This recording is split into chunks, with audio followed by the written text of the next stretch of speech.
Good evening, I'm Katerina Georgieva. Here are your top stories. Turnout has been very good so far, very steady. I would say that at this point we are ahead from 2018. I needed a goal, I guess, and I kept pushing the goalpost, I guess, further and further. This is the oldest building west of Toronto from 1798. It's the only 18th century building in Windsor. Thanks for joining us. This is the last weekend for advance voting in this year's municipal election in Windsor. There have been 6 days of voting so far, and the city reports the turnout has been very good. Today, drive-through advance polling took place at the WFCU Centre and just wrapped up a few minutes ago. And that's where we find our Dale Molnar. Dale, tell us how the day went. Well, Katerina, once again, the city officials here can't be happier. The city clerk, Steve Lacademos, tells me 1,600 people or so voted here today. He says this is the voting turnout on the advanced polls are better this year than it was in 2018. So if you add the 5,500 people who've already voted so far over the last few days, that's 7,000 people. They're expecting even more on the weekend. Now, he can't extrapolate that that's going to mean a better voter turnout October 24th, election day, because they started advanced polling earlier this year than last year. I spoke to some of the people in line waiting to vote to find out what sort of issues were important to them. Well, I know housing is a big issue. I just had a grandson that bought a house, and it was a very, very difficult procedure. I really think they need more low income housing, and homelessness is a problem. My biggest issue is the hospital.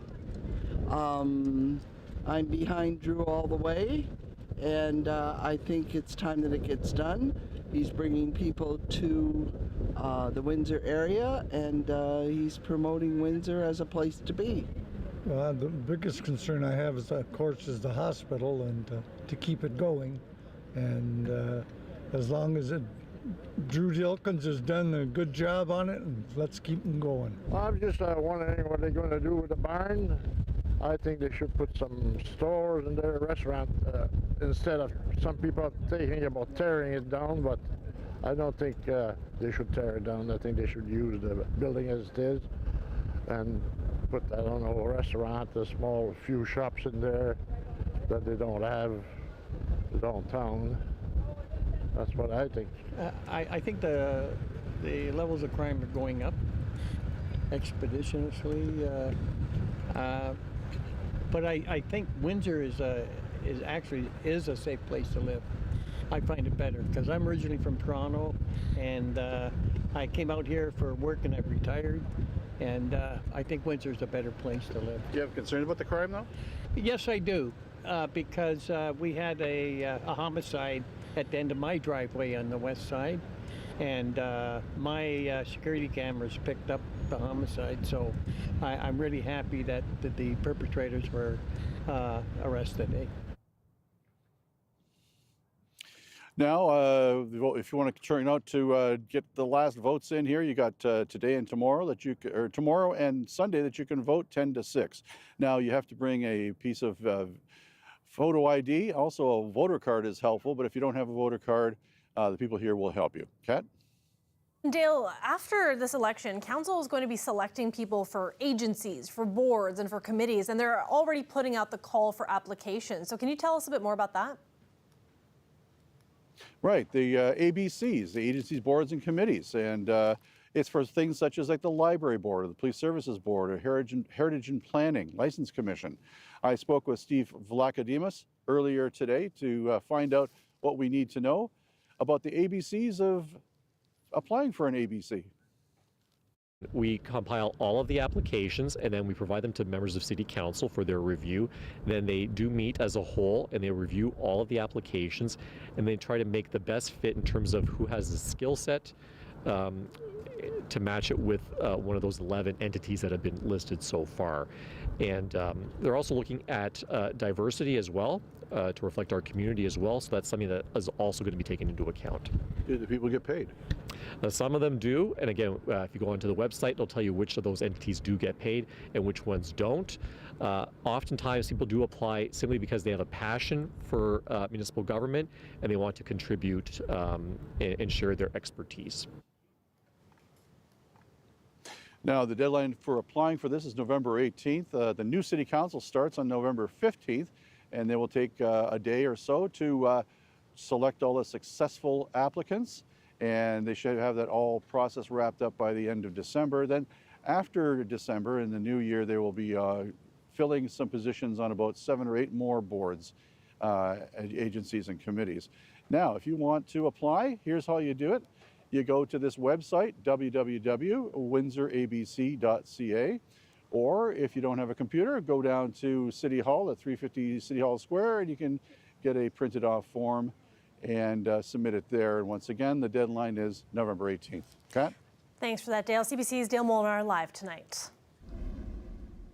And in other municipalities, LaSalle and Tecumseh, voting is now officially open online. And they're the only municipalities where online is an option. Voters have been mailed a pin that they can use to cast their vote online as well as over the phone. If you're in LaSalle, you can call 1-866-593-2055 to do that. If you're in Tecumseh, information on all that has been sent to you by mail. And you can vote until polls close at 8 p.m. on October 24th.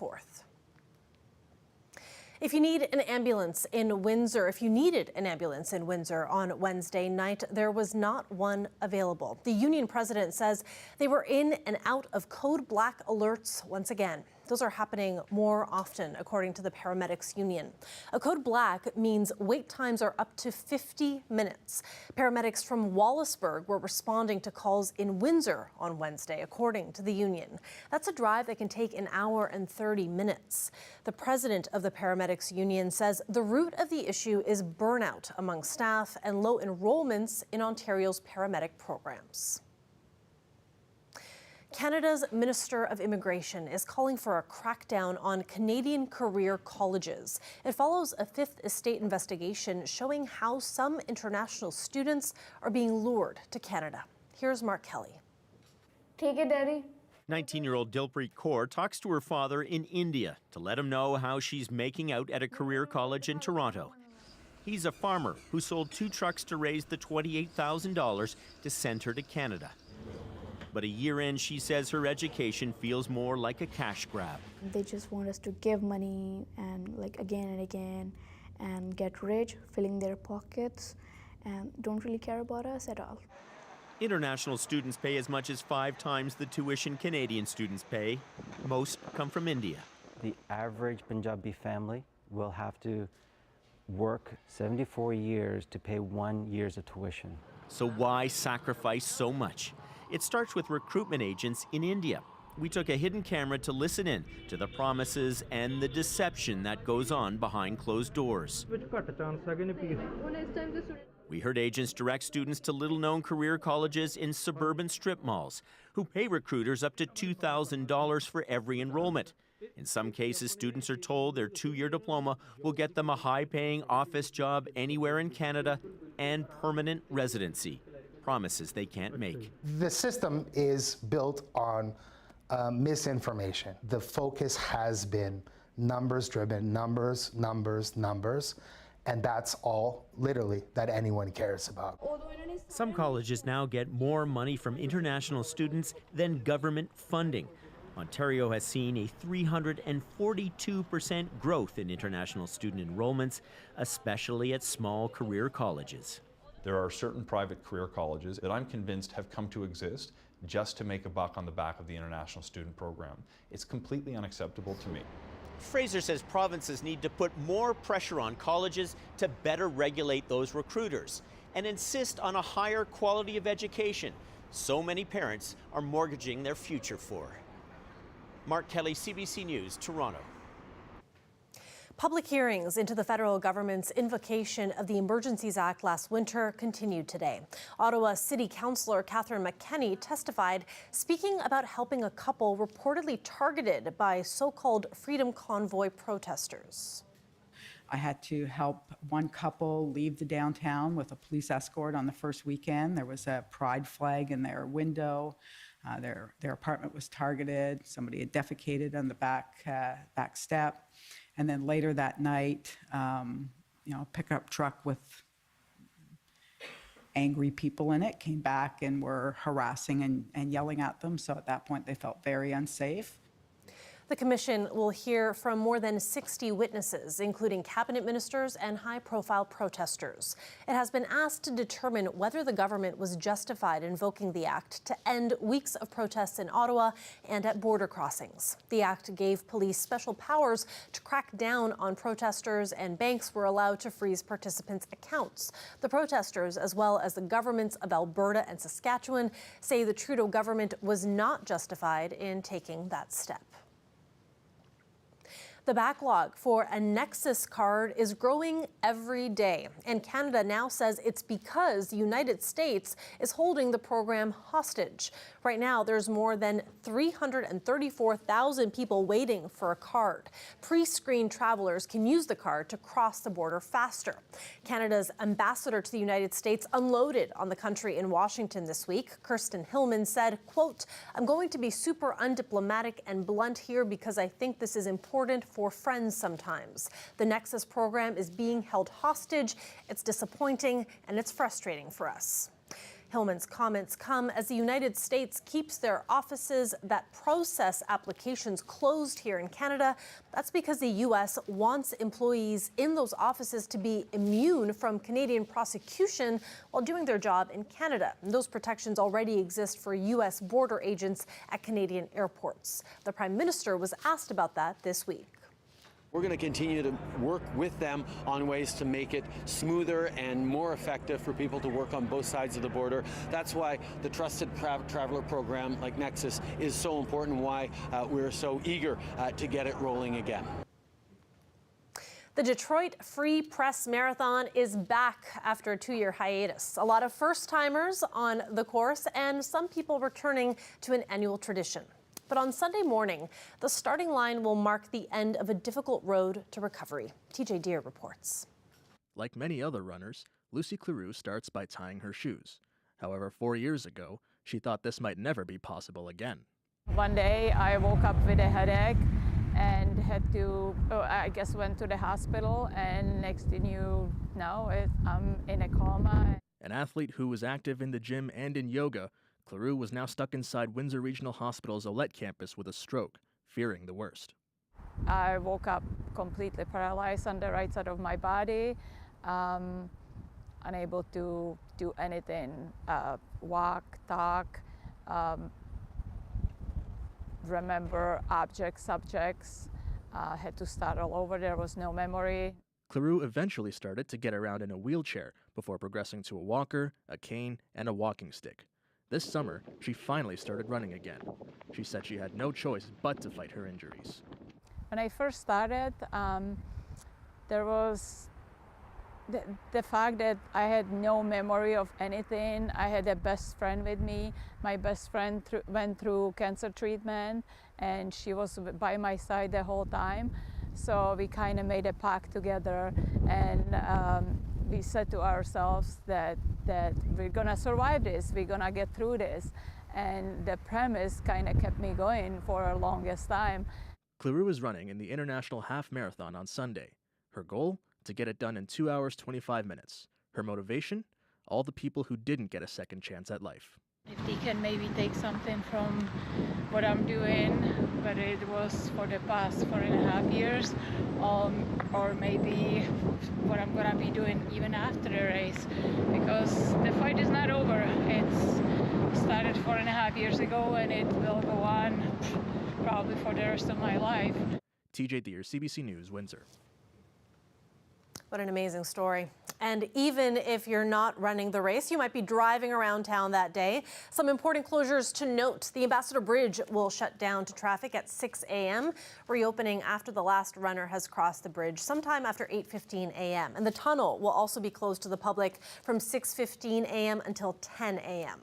Huron Church will be closed as well from the Ambassador Bridge to Riverside Drive, and Riverside will be closed from Huron Church to Goyo. Goyo will be closed from Riverside to Park, and Park will be closed from Goyo to Olette. And we also spoke with another runner today, hoping to lead the pack on Sunday in the half. I'm just excited to go out there and hopefully get in a group that is trying to run around my time and just work with other people. It's much easier when you can kind of feed off other people rather than just running on your own. But it's going to be awesome. And I know like the support in Windsor, like the running community here in Windsor is pretty small. So there's going to be a lot of people I know, and to hear everybody cheering, it's going to be pretty motivating out there. Tomorrow from noon until 4 p.m., Windsor's oldest home, the Duff Bobby House, will be open to the public for tours. It's a historic location dating back to the late 1700s, and this is access the public hasn't had in quite some time. The CBC's Mike Evans got in early and spoke to David Garlick about some of the home's fascinating history. Well, this is the trading hall where people would have been bringing in their furs for the trade. And one of the neat things about the building, and we don't really know how and why it lasted, but that hook has been here since the building opened in 1798.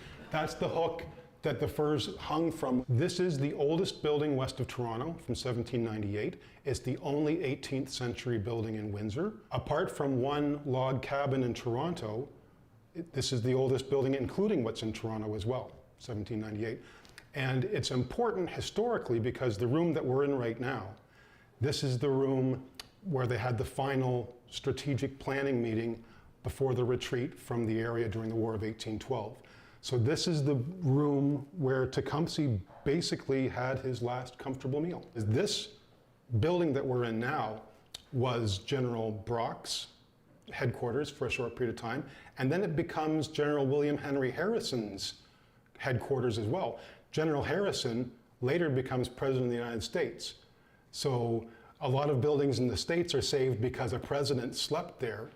Very, very few buildings in the States or in Canada, houses can say not only that a president slept there, but that a president made it his headquarters. Why is it important for Windsorites to see this house? Because it's here. Because it survived 230 years, and because it's been here from before we were even a town, before like 1798. It's an amazing feat for a building to last that long here. Live look outside there. The sun came out earlier. We had a beautiful autumn day, and Josiah Sinanen will be here right after the break to tell us more about the weather ahead. Stay with us.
It is time now for a look at our weather forecast, and for that we've got the wonderful Josiah sitting in with us. Big weekend ahead. Big weekend ahead. You're running that marathon. I am. I'm doing the half, so Are you I'm pretty excited? pumped. I'm really excited. I'm nervous, but I'm very excited. Well, I have some good news for the Sunday coming up, but also want to give a shout out to our friend, video producer Darren DeCarlo, who's getting married this weekend. Hopefully some good weather for you too, Darren. Let's take a look at that 5-day forecast coming up. Lots of showers ahead, starting with tonight. Rain forecasted to start late this evening as we drop to a low of around 8. That will continue into Saturday with a high of 13 and a low of 2. And Kat, that sun comes out just in time for our marathon runners on Sunday. Yay. Mix of sun and cloud, no showers that day forecasted until Monday. Monday we'll see a high of 11 and still that potential for some flurries in the evening with a low of 3. But luckily, if we do see those flurries, they aren't sticking around. Another rainy day on Tuesday, 40% chance of rain showers and cloudy. And Kat, this cooler weather, there is a bright side to this story because it is peak viewing time for those red fall colors.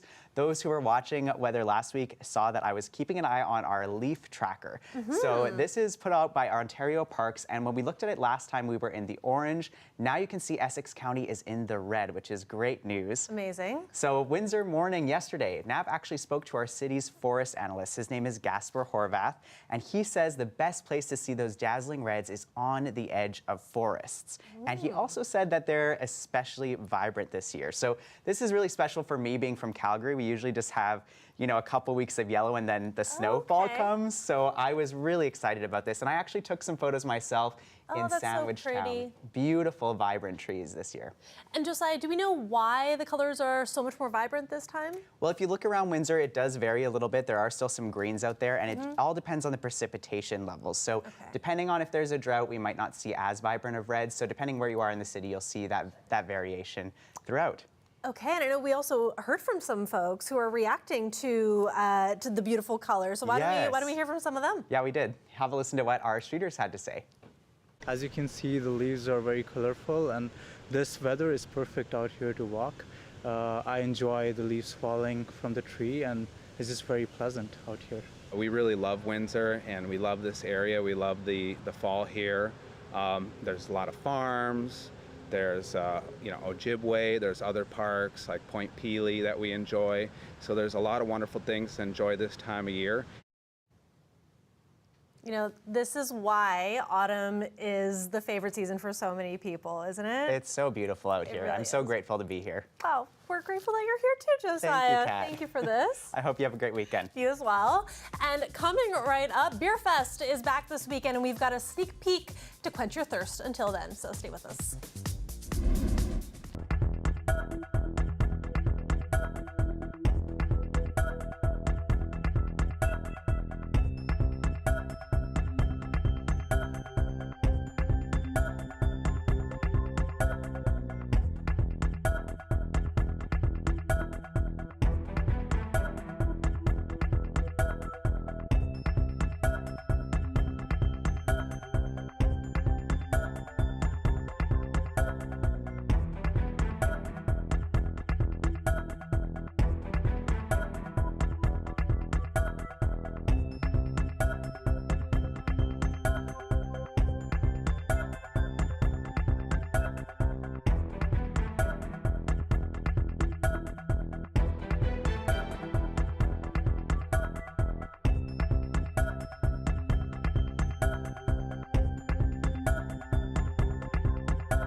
Welcome back. Big night for a former Spitfire, making some magic in his NHL debut.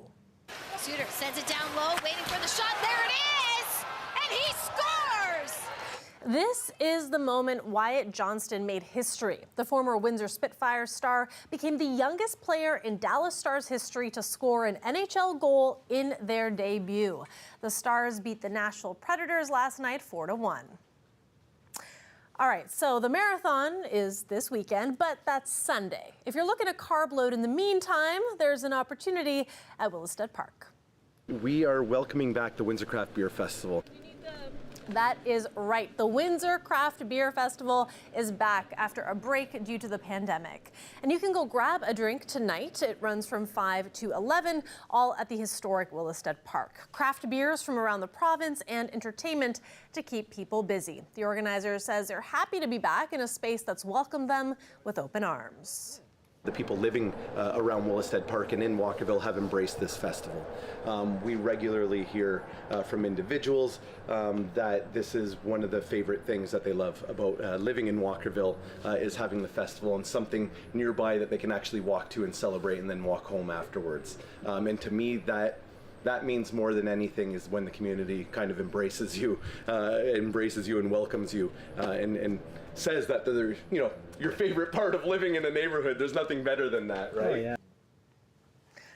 Love his excitement there. Now we want to remind you once again that because the Detroit Free Press Marathon is happening this weekend on Sunday, there are some closures that you need to know about. The Ambassador Bridge is going to be shut down to traffic from 6 a.m. and it will be reopening after the last runner has crossed that bridge. Not an exact time, but sometime after 8:15 a.m. The tunnel as well is going to be closed to the public from 6:15 a.m.